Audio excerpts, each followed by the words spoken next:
Nós vamos abrir a Bíblia no livro de Salmos.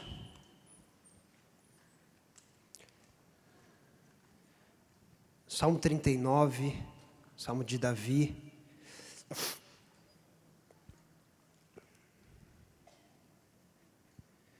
gente vai ler só 2 versículos.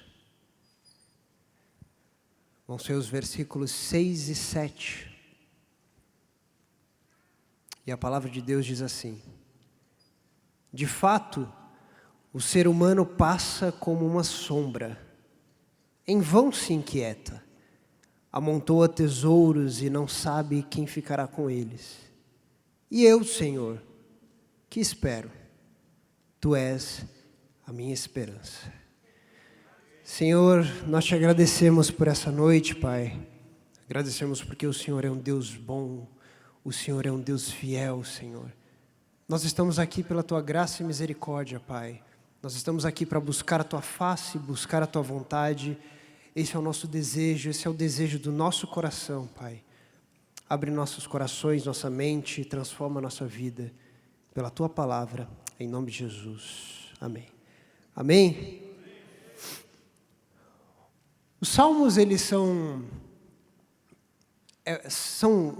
um compilado de livros. Na verdade, na Bíblia hebraica eram 5 livros, que eles estão completamente ligados ao nosso dia a dia. Nós somos influenciados constantemente pelo livro de Salmos. A gente utiliza ele em muitas coisas no nosso cotidiano. Ele fala das coisas reais, das questões reais da vida. E por isso, o nosso coração parece que se liga muito com os Salmos. A gente vê... É muito fácil você ver hoje, entrar numa casa, às vezes a pessoa nem frequenta a igreja, mas ela tem o Salmo 91 aberto, aquele que habita a sombra do Onipotente. As pessoas, elas gostam disso. Você tem até imã de geladeira, as pessoas vendiam para você colocar na geladeira o Salmo 91, porque aquilo fala o coração das pessoas. Aquilo diz a respeito de mim e de você. Os Salmos, eles estão completamente ligados à nossa vida cristã. Ao cristianismo, a igreja, ela utiliza de diversas formas o livro de Salmos. Ele influencia o nosso dia a dia, não só por causa do tamanho dos Salmos, que são 150 Salmos, mas por conta das suas conexões que ele tem conosco. A gente vê diversos tipos de Salmo, ele é algo pessoal e cotidiano. Muitos louvores, a gente cantou vários louvores aqui, que eles têm influências e fragmentos dos salmos. Alguns louvores, inclusive, são salmos inteiros.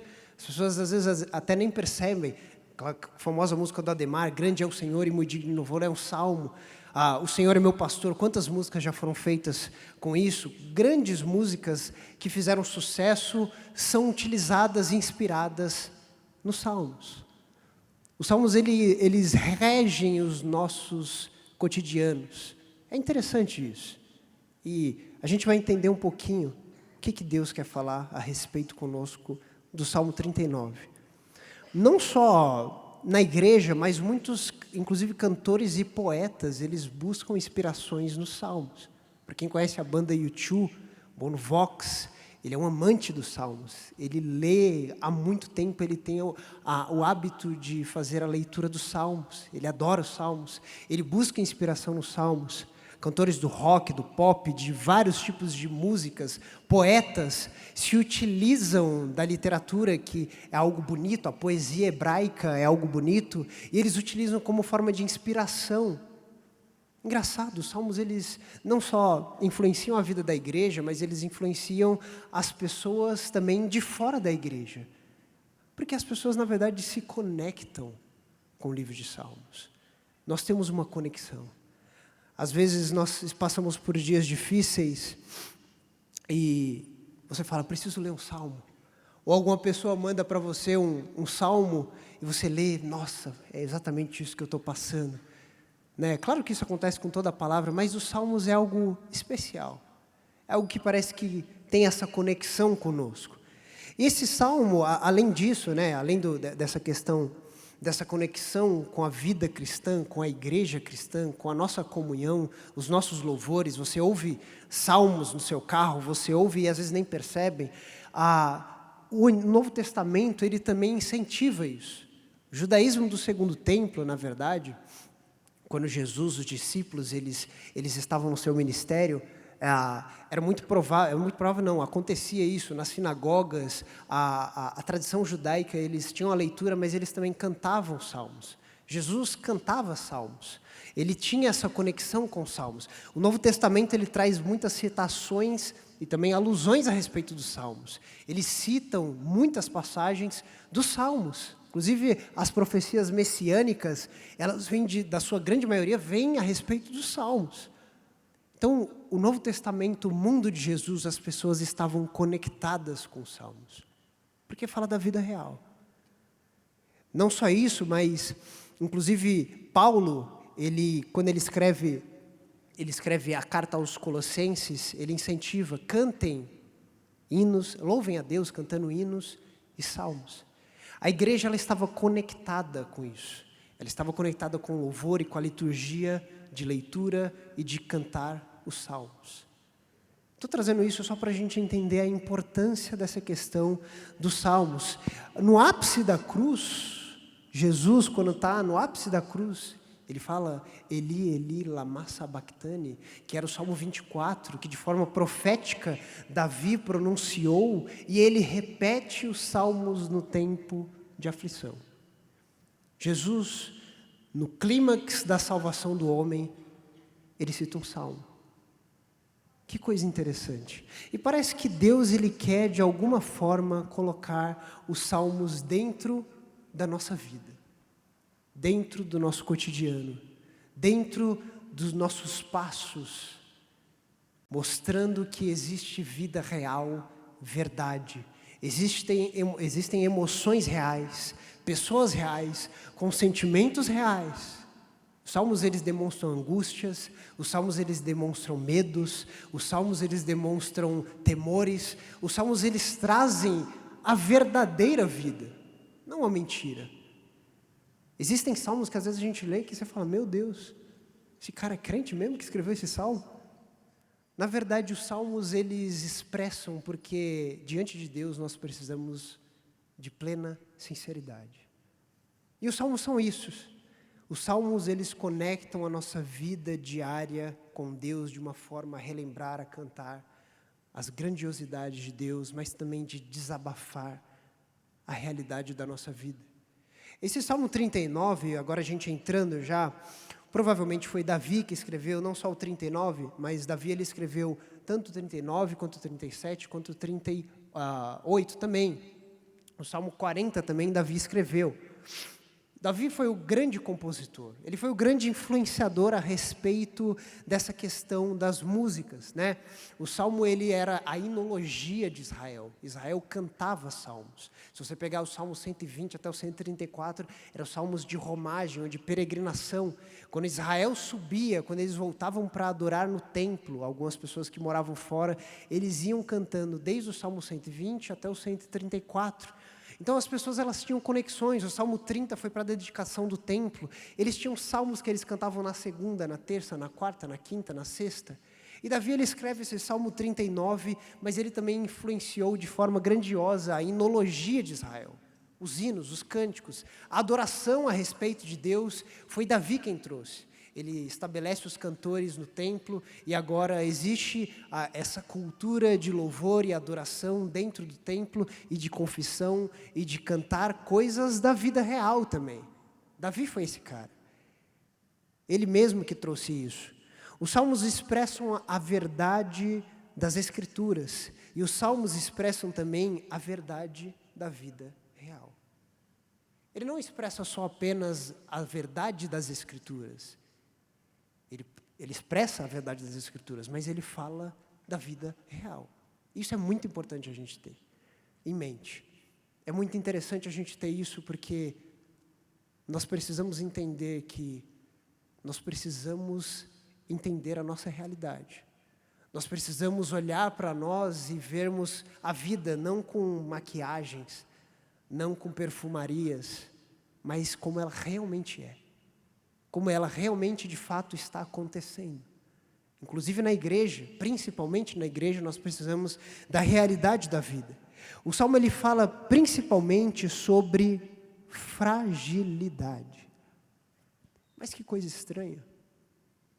Davi ele dá uma ênfase a respeito da fragilidade. Fragilidade, mas o que isso tem a ver com o louvor a Deus? O que isso tem a ver com a adoração a Deus?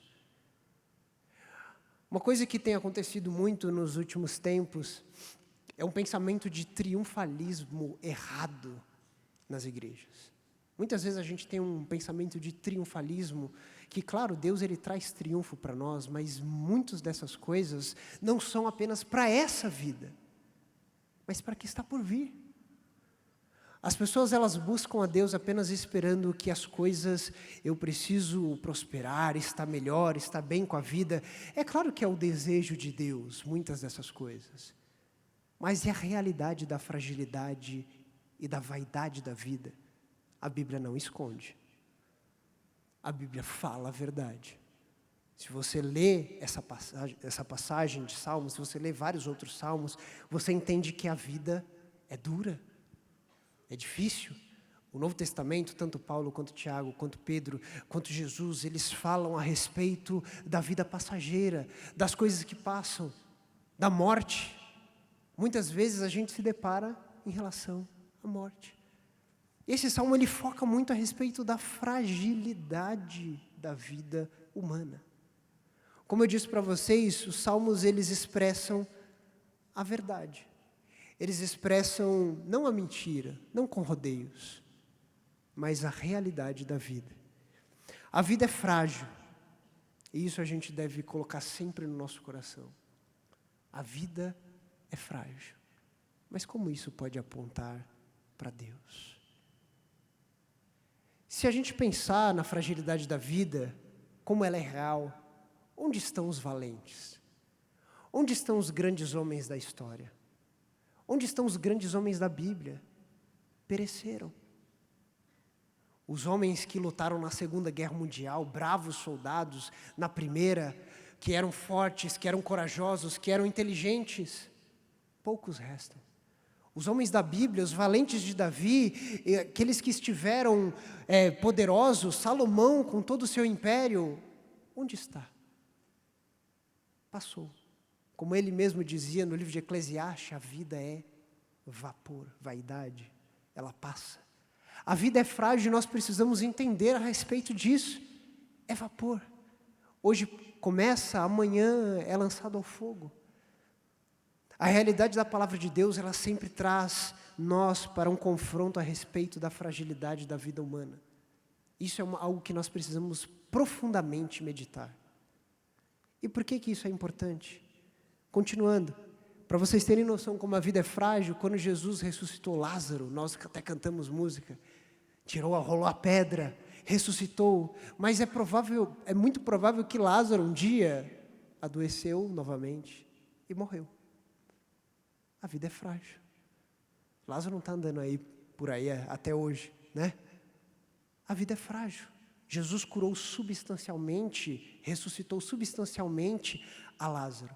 Tantos outros, Paulo mesmo entendia a respeito disso, na segunda carta a Timóteo, quando ele está escrevendo o final, ele escreve para Timóteo, Timóteo, apressa-te a vir antes do inverno. O pastor Edson tem uma pregação fantástica a respeito disso, mas ele fala, Timóteo, venha, porque a gente não sabe o dia de amanhã. Paulo entendia a fragilidade da vida. Tiago, na sua carta, ele fala, aqueles que dizem por aí, hoje ou amanhã nós plantaremos, nós faremos tal coisa, falem, se o Senhor permitir. O Novo Testamento está repleto de um entendimento a respeito da fragilidade da vida. Paulo também escrevendo a Timóteo, ele escreve na primeira carta falando como Onesíforo tinha ajudado, um obreiro que auxiliava o seu ministério, mas na segunda carta ele fala o seguinte, consolai a casa de Onesíforo. Um obreiro que trabalhou no ministério, agora não estava mais vivo. Consolem a casa porque ele foi um servo fiel. Paulo ele sabia lidar com essa questão da fragilidade, ele se entristecia, mas ele entendia a realidade da fragilidade da vida. E a Bíblia está repleta de passagens, se a gente vê muitas outras, ela fala a respeito de fragilidade. A vida é frágil, a vida é fragilidade, e agora simplesmente pode acontecer de um diagnóstico, de uma notícia, desmantelar uma família. Às vezes é isso que acontece. Você recebe uma notícia nova do seu médico, você recebe uma notícia do seu patrão, você recebe uma notícia da sua empresa, e as coisas agora desmancham. As suas esperanças, aquilo que você tanto se programou, agora não faz sentido nenhum. Às vezes no jornal, quando você abre, você vê, aconteceu tal coisa, ou foi derrubado tal coisa, ou uma pandemia se instaurou, como aconteceu. A vida é frágil. E Deus sempre quer mostrar isso para todos nós. A gente se depara com questões complicadas durante a vida que às vezes nos desmoronam. Nós precisamos entender a realidade da fragilidade. Eu repito porque muitas vezes a gente esquece disso. E esquece como esse tema é um tema bíblico. É um tema que diz a respeito da palavra de Deus. A vida é frágil. Às vezes programamos viagens, às vezes estabelecemos planos, projetos, coisas, e muitas vezes quando a gente vai começar, simplesmente não dá mais. Simplesmente o tempo acabou, simplesmente o dinheiro não deu, simplesmente a saúde não está bem. Simplesmente acabou, simplesmente o seu amigo partiu. Tantos planos, tantos projetos, tantos encontros, talvez um churrasco que você ficou de marcar, um café com um amigo seu, mas agora esse amigo não está mais aqui. Talvez tantos projetos a respeito de viagens, de coisas que você queria fazer, de cursos, de faculdades, de muitas coisas, que agora não tem como mais. Agora você precisa estar num tratamento, agora você precisa trabalhar de noite e de dia, agora você precisa cuidar do seu pai, da sua mãe que está debilitado, agora você precisa... Inúmeras coisas podem acontecer. E Davi entendia a respeito disso. Agora vamos ler a respeito desse salmo, para a gente entender um pouco mais do contexto. Vamos ler o versículo 1 ao 3, para a gente começar o entendimento que estava acontecendo na cabeça e no coração de Davi. Ele diz o seguinte: eu disse comigo mesmo, guardarei os meus caminhos, para não pecar com a língua. Porém mordaça a minha boca, enquanto os ímpios estiverem na minha presença. Emudeci em silêncio, calei a respeito do bem, e a minha dor se agravou. O coração me ardia no peito enquanto eu meditava, um fogo se acendeu dentro de mim. Então eu disse em voz alta: Senhor, dá-me a conhecer o meu fim e qual é a soma dos meus dias. Davi, ele está meditando a respeito da sua situação. Nós não sabemos ao certo qual que era a situação de Davi aqui. Provavelmente ele já era um homem mais sábio, até pelas suas palavras, ele já era um homem mais experiente, mas a gente não sabe a real situação. Poderiam ser pessoas, poderiam ser situações, doença, muitas outras coisas, mas Davi, ele está meditando a respeito da sua vida, do que está acontecendo com ele, e uma coisa que é crucial nessa passagem. Davi, ele diz: emudeci em silêncio. Silêncio. Queridos, quantos de nós precisamos de silêncio? Quantos de nós precisamos aquietar o nosso coração, a nossa boca, os nossos pensamentos, os nossos sentimentos? Quantos de nós às vezes precisamos estar isolados das coisas da vida? Quantos de nós precisamos fechar a boca, não emitir opiniões, não fazer, não falar? Davi emudeceu a si mesmo, meditou dentro de si, meditou pensando a respeito da sua situação. E sabe de uma coisa? Muitas vezes é nesse vale do silêncio, onde não há pressuposições, onde você não dá opiniões, onde você não tem soluções, onde você não tem um caminho, onde você não sabe o que fazer. Independente dos seus méritos, dos seus diplomas, da tua experiência de vida, muitas vezes na vida você se depara com uma situação que você precisa simplesmente fechar a boca. Silêncio. Deus, eu simplesmente não sei. Silêncio. Igreja, como a igreja de Cristo precisa ainda estar, às vezes, em silêncio. Não estou dizendo que a gente tem que ficar constantemente, gente. Mas existem etapas da nossa vida que o silêncio é uma dádiva de Deus. A reclusão é uma dádiva de Deus. O estar quieto, o estar parado em seus pensamentos é uma dádiva de Deus. Por mais que isso seja difícil na geração de hoje. Não é só apenas de falar, mas também de ficar com pensamentos e coisas na sua cabeça, simplesmente silêncio.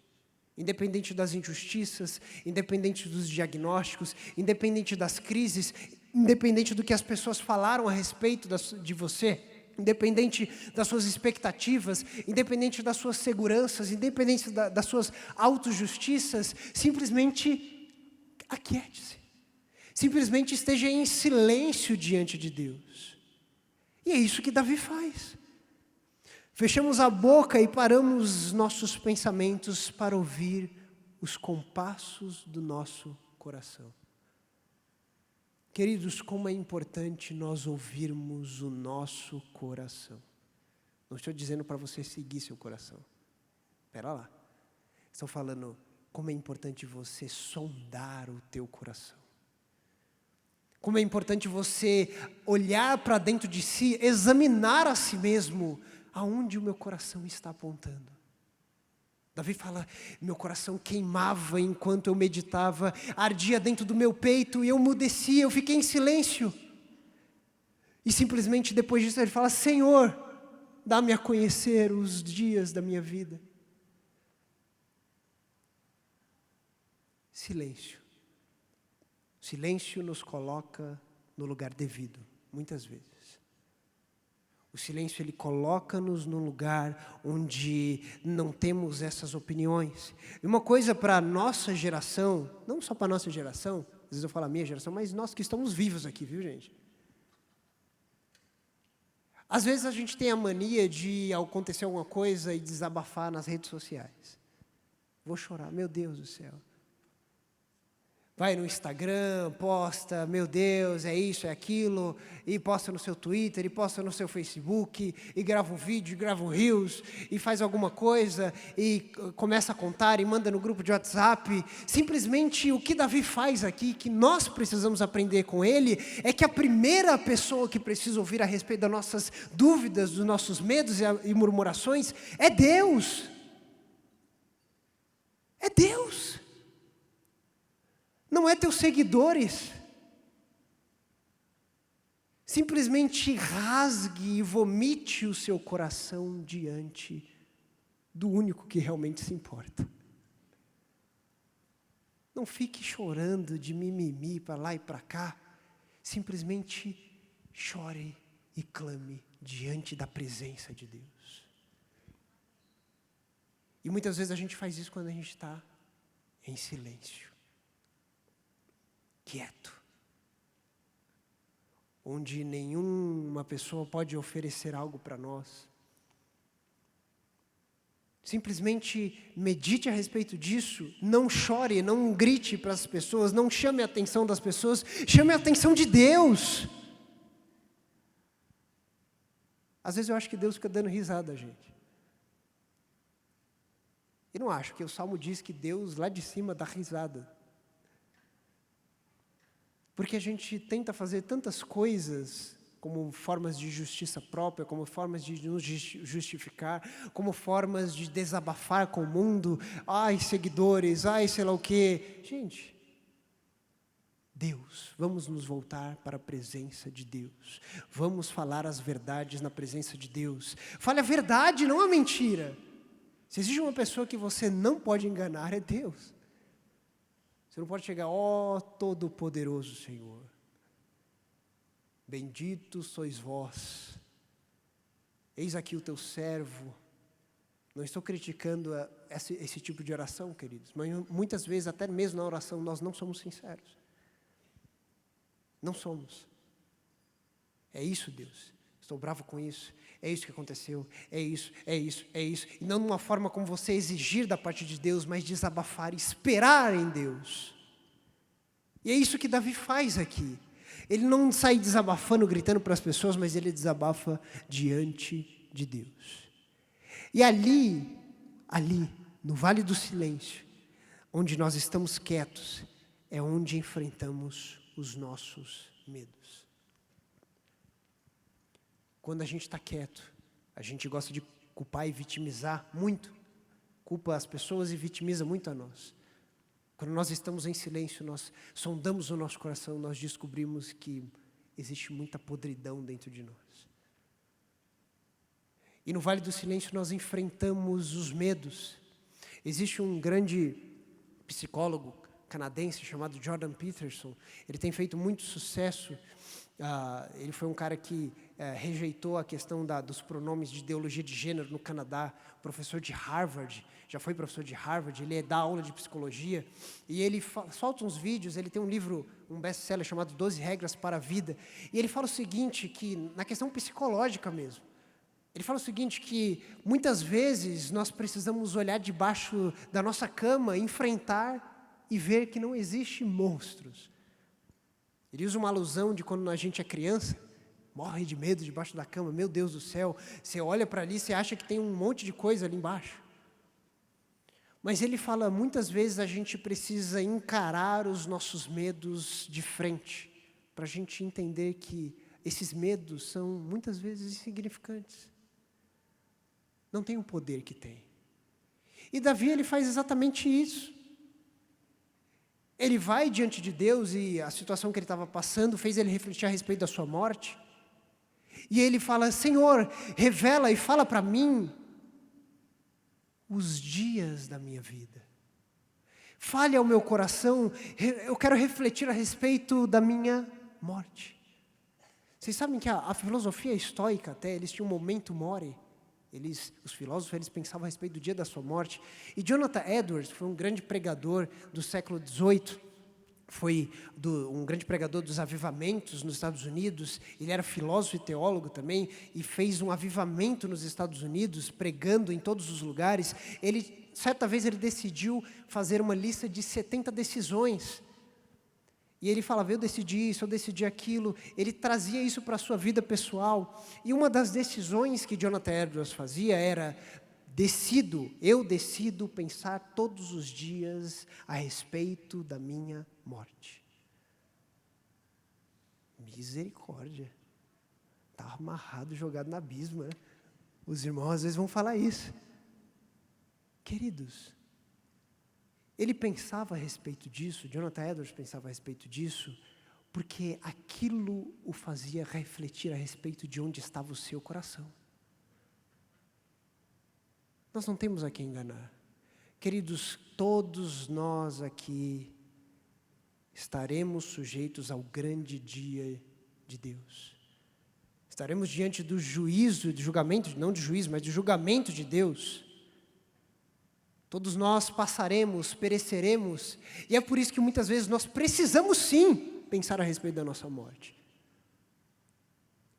Precisamos sim para pensar o que eu tenho feito da minha vida, onde o meu coração está apontando, para onde eu estou indo.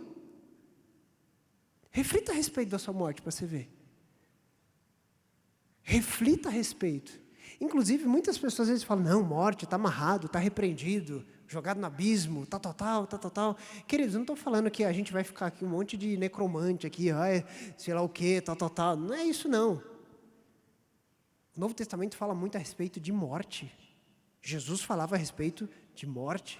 Paulo falava a respeito de morte. Pedro falava a respeito de morte. Tiago falava a respeito de morte. Mas você não.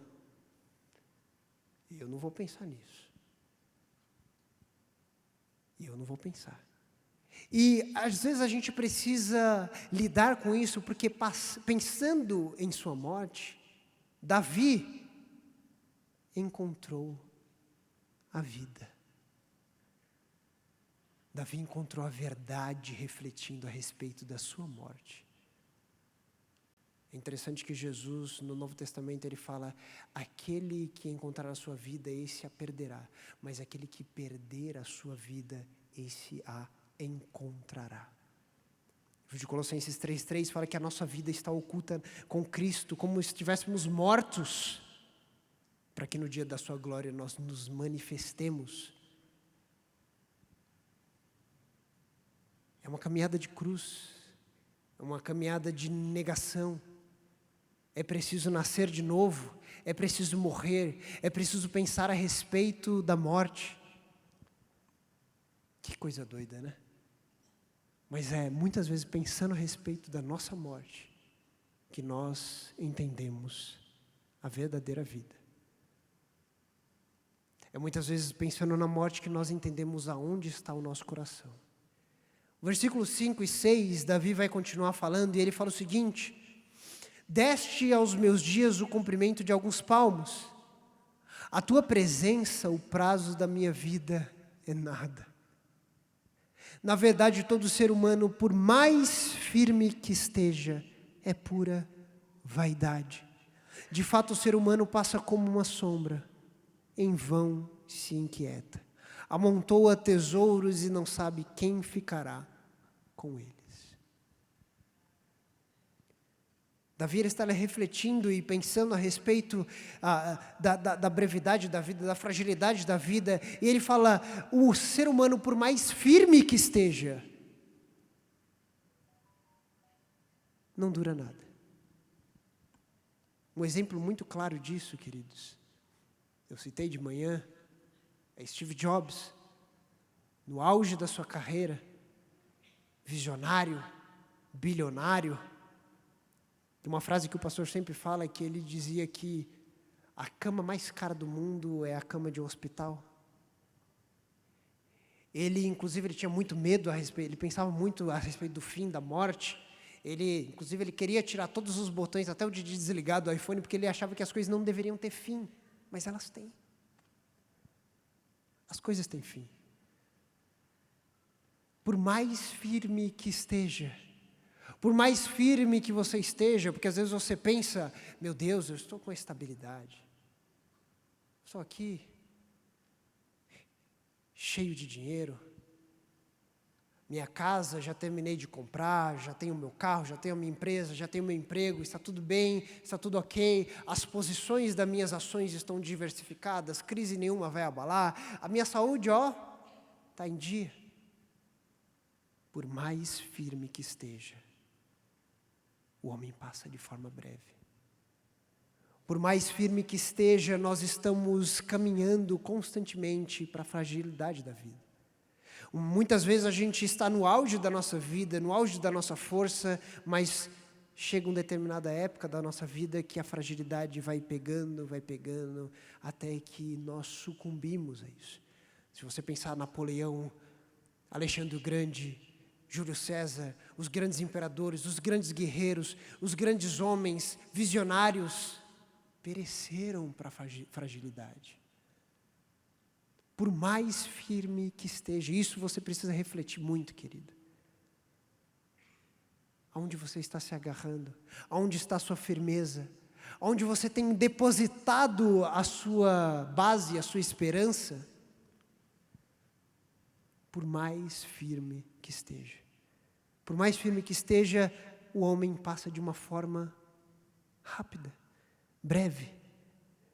E ele diz o seguinte, que em vão se inquieta. Se tem uma coisa que essa geração é inquieta.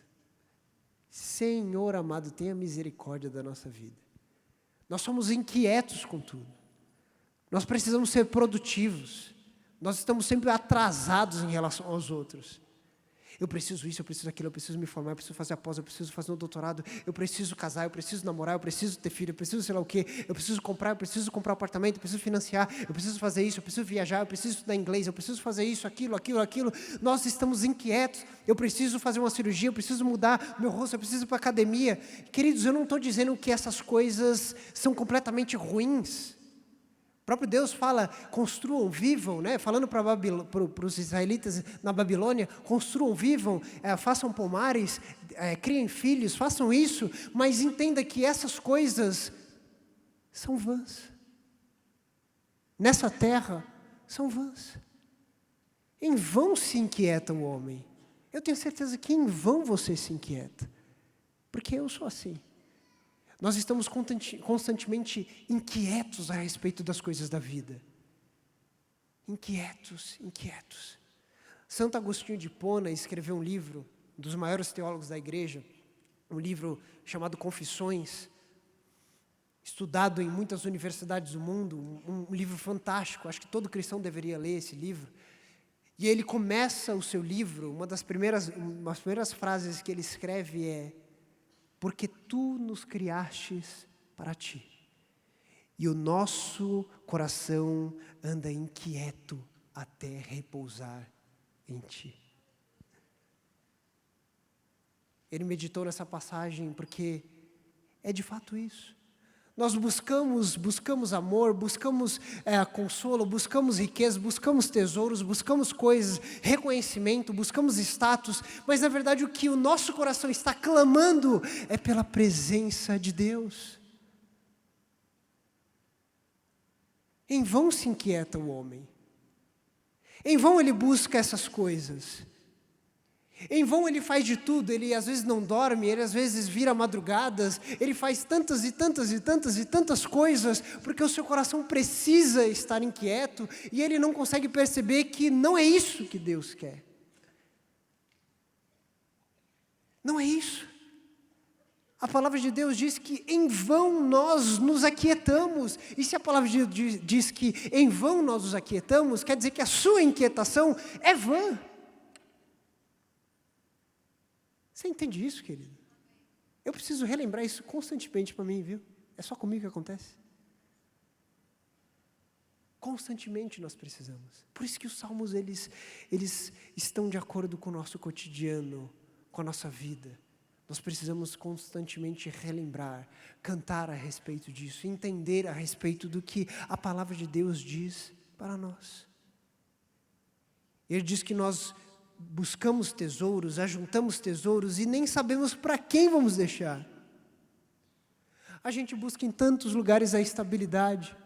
Mais uma vez eu digo, queridos, eu não sou contra você estudar, se dedicar, é bênção, é legal, você tem que se organizar na sua vida, você tem que ter planos, fazer, mas submeta todas essas coisas para Deus, porque senão é fragilidade. É vão. Às vezes você se mata para estudar e entrar num concurso público. Não, porque lá eu vou ter uma estabilidade, lá eu vou ficar tranquilo. Querido, a vida não é estável.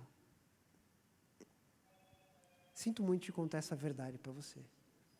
Às vezes você se mata de estudar, quando você entra, você descobre uma doença e morre. E aí vai entrar o suplente, que ficou em segundo lugar no concurso. Você é substituto. Alguém vai lá e te substitui um dia. É vão.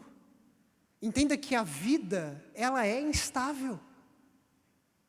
Às vezes você se programa tantas coisas, e muitas dessas coisas você simplesmente não consegue.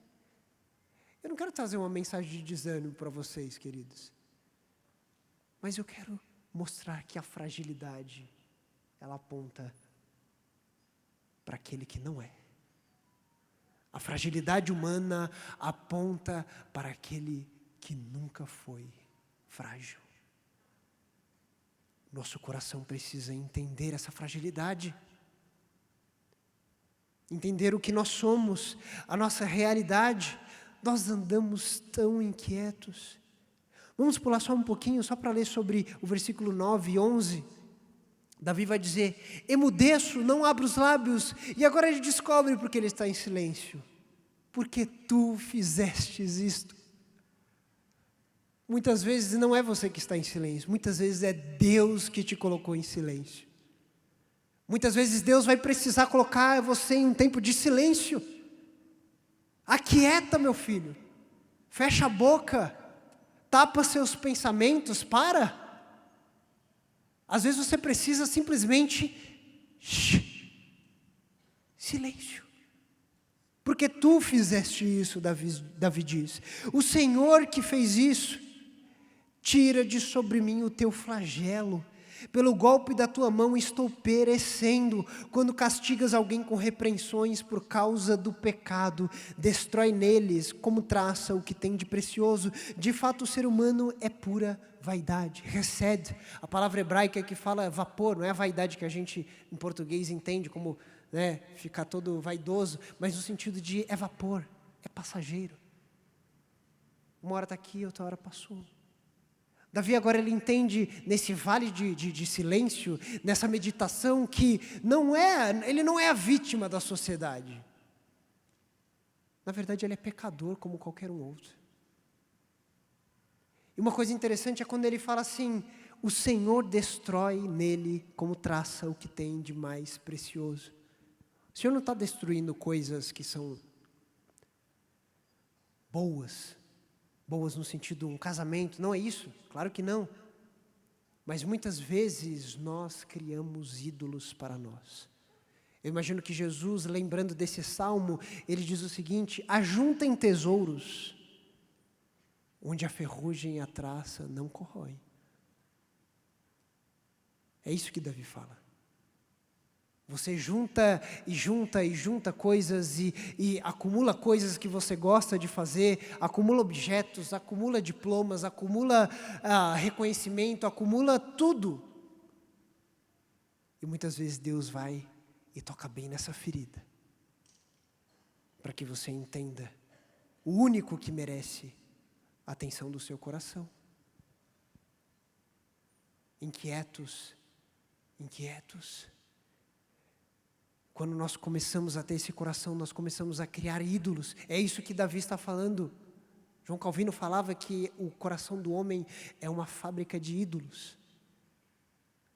Às vezes os evangélicos falam tanto de católico, das outras religiões, mas nós, na verdade, escondemos melhor os nossos ídolos. A gente sabe esconder muito bem. Qual que tem sido o seu ídolo? Às vezes Deus te coloca em silêncio, quieto, para descobrir o seu ídolo. Não para ele, para você. Para você entender que aquilo é vão, é passageiro.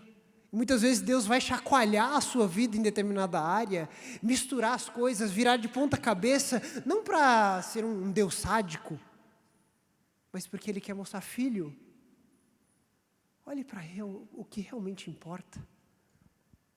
E Davi passou por isso.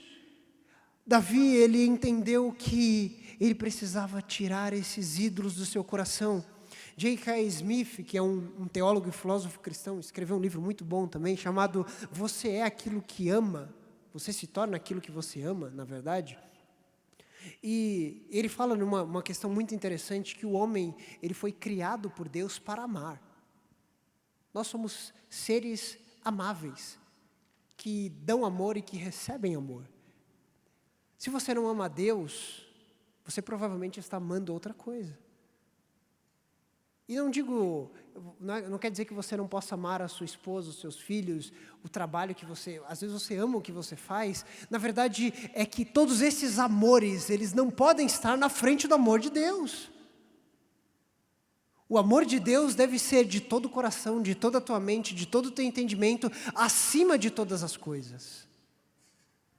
Acima de todos os amores. Deve ser o seu amor para com Deus. Deus, ele coloca isso, e Davi começa a entender que ele precisava colocar o seu coração diante de Deus. Nós criamos ídolos. Davi, eu não sei se ele já tinha passado por essa situação, mas Davi, chega a determinada época da vida dele, rei de Israel, poderoso, o homem segundo o coração de Deus, homem admirável, matou 10 milhares, Davi era poderoso, e ele decide fazer um recenseamento. Vocês lembram da passagem?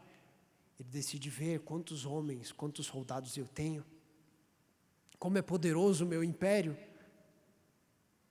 E o flagelo de Deus recai sobre ele, porque ele estava se firmando em um ídolo.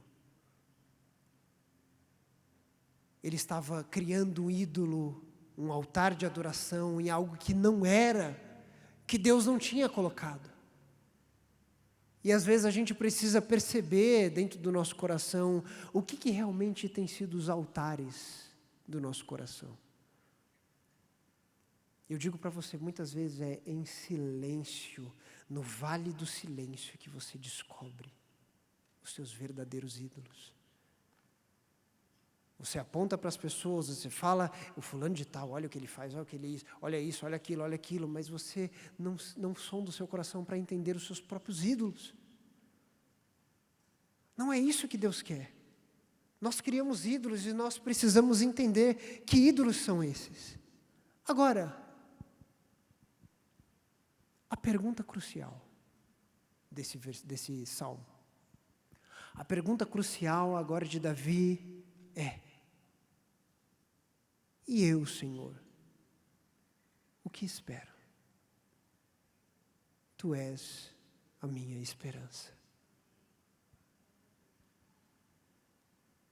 Essa é uma pergunta que todos nós devemos fazer constantemente. É por isso que Deus colocou isso nos Salmos. E eu, Senhor, o que espero? Eu pergunto para vocês, queridos, da mesma forma como eu tenho perguntado para mim. E eu, Senhor? E você, querido? O que você espera? Qual é a sua esperança? Porque geralmente a sua esperança é onde você deposita toda a tua confiança, é onde você deposita o teu cuidado, é onde você deixa as coisas organizadas de forma metódica, é onde você, não, esse canto do meu coração é intocável. Qual é a tua esperança? Queridos, como igreja nós precisamos muito pensar a respeito disso. Nós estamos numa sociedade completamente polarizada, até por política. Querido, a esperança da palavra de Deus não é direita, não é esquerda, é Deus. É Deus. Eu não estou falando para você não exercer o seu papel de cidadão, eu não estou falando, mas entenda que a palavra de Deus diz o que você deve esperar. É Deus. Não é tua empresa, não é o teu salário, não é os teus aportes, não é a tua loja, a tua empresa, não é o teu cargo, o teu diploma, não é a sua experiência. É Deus. Não é um partido político da esquerda, da direita, é simplesmente Deus é a esperança da igreja. Deus é a esperança da igreja. Cuidado, porque muitas vezes nós colocamos toda a nossa vitalidade em esperanças frágeis, em esperanças que não vão mudar nada. Ultimamente, até no Brasil, parece que é a batalha cósmica da política. É o Thanos, é a guerra da Marvel. Queridos, a esperança da igreja é Cristo. É Deus. E eu, Senhor, o que espero? E eu, Senhor, aonde tenho depositado o meu coração? A vida é frágil, queridos. A vida é frágil. Eu lembrei de uma história interessante, de um senhor que morava no prédio da minha mãe. Ele tinha 2 carros. E o carro bonitão ficava dentro da garagem do prédio. O carro velho ficava fora. Ele descia, limpava o carro, passava cheirinho. Estava sempre descendo, olhando como estava o carro. Quando ele ia sair, pegava o velho. Ele ia na rua, saía com o velho. Voltava para casa, olhava como estava o carro dele. Tá ótimo. Subia, no outro dia a mesma coisa. Descia lá, olhava o carro, passava um paninho, admirava, saía para a rua, pegava o carro velho e andava. Esse senhor morreu. Provavelmente o carro dele foi tão lustrado que hoje tem alguém andando por aí com ele. Às vezes nós colocamos tanta dedicação em coisas que são vãs. São coisas tão frágeis, tão insignificantes. Às vezes a gente quer tudo as coisas organizadas. A vida é tão frágil. Você compra uma roupa bonita, você admira o seu tênis e com o tempo aquilo passa. Com o tempo aquilo já não tem mais valor. Você comprou um apartamento e depois no bairro já construíram um mais bonito, mais moderno. Você compra um carro e as pessoas já estão trocando de carro e você? iPhone nem se fala. Nem se fala, né? Porque todo ano é uma coisa nova. As pessoas, elas estão tão dedicadas a essas coisas, colocando o seu coração em novidades, em coisas novas, em estruturar, em deixar suas coisas tão certinhas. Novamente, não estou criticando os metódicos, né, Oswaldo? Estou falando, tem uns metódicos que gostam de deixar certinho, mas às vezes a gente quer colocar tanto o nosso coração nessas coisas, que não dá certo. Você compra um conjunto de taças ou de xícaras, e uma vez você admira aquilo, nossa, é novinho, legal, até a primeira lavagem de louça, tal, até bater e quebrar. A vida é frágil. Eu estava falando de manhã que minha esposa, né, amor, me fez pegar um cachorro. Misericórdia. Senhor, eu falei para os nossos líderes queridos, Elaine e Luciano, do Casados, que o cachorro comeu nossa apostila do Casados. Apostila novinha, né, amor? Vamos ter que dar outra para a gente. Tá bom ainda. Mas às vezes você tem coisas novas e simplesmente... Às vezes as coisas passam, às vezes a vida... Uma hora tem valor e de repente ela perde o seu valor, porque a vida é isso. A moda vem, a moda vai, a moda passa. As coisas acontecem uma hora e as coisas não acontecem na outra hora. Salomão refletiu muito a respeito disso no livro de Eclesiastes. Tudo é vapor, tudo passa, tudo é vaidade. E nós colocamos tanto o nosso coração nessas fragilidades, mas a pergunta crucial que nós temos que fazer ao nosso coração é: e eu, Senhor, qual é a minha esperança? Depois de refletir, depois de pensar, depois do vale do silêncio, depois de pensar nas suas circunstâncias, depois de sondar o seu coração, de queimar o coração, de andar em solitude, em silêncio, Davi entende que é nesse lugar que ele encontra a sua verdadeira esperança. A sua esperança é Deus. A sua esperança é o Senhor. Queridos, quando nós entendemos a fragilidade da vida, quando nós entramos em silêncio, essas situações da vida, elas apontam para aquele que não é frágil. Elas apontam para aquele que realmente pode transformar as situações. A esperança da tua casa, da tua vida, a esperança do Brasil, é Deus, é o Senhor, é a palavra de Deus que é a esperança para o mundo. Não há outra esperança. Que seja anátema, amaldiçoada outra esperança. Que não seja o nosso Deus. Que não seja o Deus que merece toda a honra, toda a glória, todo o poder, toda a nossa dedicação, todo o nosso coração, todo o nosso suor, nosso sangue. Que seja Deus. Nenhum outro merece receber o seu olhar de esperança. Nenhum outro. Somente Deus. Quando desabafamos com Deus, quando entendemos a nossa morte, a nossa fragilidade, é quando nós encontramos a verdadeira esperança. É quando nós encontramos a verdadeira esperança.